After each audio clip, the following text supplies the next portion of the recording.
Welcome back. Now, the President of the European Union, the governing body overseeing the political direction and priorities of the European Union, recently visited the Ukrainian capital of Kiev. In his meet with President Zelensky, the President discussed issues such as financial and military support for Ukraine, along with the possibility of an accelerated membership to the European Union. Here's a look at this report.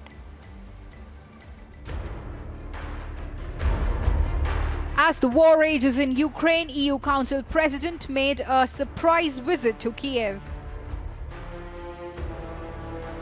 The EU leader met Ukrainian President Zelensky in a show of solidarity with Ukraine. The two leaders discussed sanctions against Russia, defense and financial support to Ukraine. The recent questionnaire to accelerate Ukraine's membership to the European Union was a part of the discussion. The European leader also toured the Ukrainian town of Borodyanka to first-hand see the destruction brought about by Russian shelling. The European leader walked along the streets, spoke to local residents and was shown ruined and scorched buildings. During the press conference, Zelensky also raised issues about the port city Mariupol.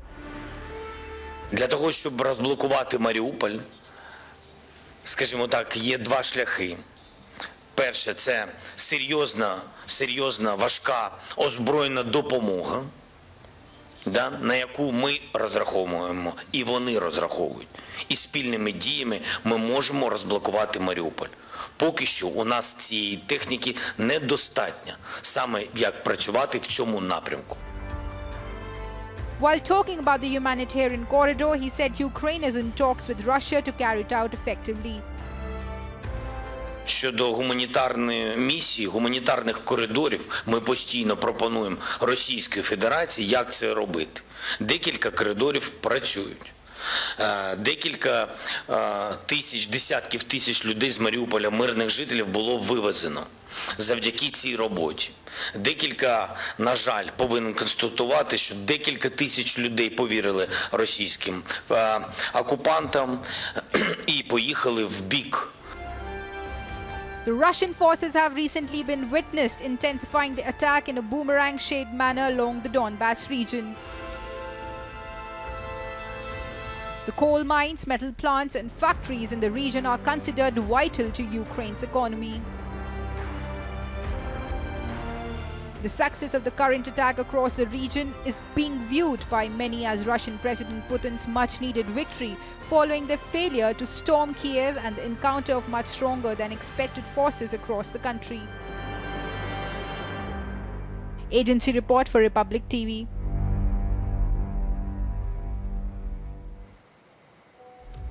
Getting you news in brief, Ukrainian President Zelensky said that the country's armed forces had been unable to unblock Mariupol, which has been sieged by the Russian forces in recent push by its military. The declaration was put forward at a news conference alongside the President of the European Union, the body responsible for governing the European Union's political direction. German Chancellor Olaf Scholz said that his country will continue to enable weapon deliveries to Ukraine and is indicated its preference to send in systems from Eastern European nations that would make the systems easily and quickly usable. Scholz faced increasing pressure from within his own governing coalition and from Germany's main opposition party to deliver heavy weapons such as tanks to Ukraine. The United Nations Refugee Agency said that more than 5 million people fled Ukraine since the Russian invasion began. The 5 million figure is the most recent milestone in Europe's biggest refugee crisis since the Second World War. The crisis had reportedly exceeded the worst case predictions as soon as it passed the 4 million mark.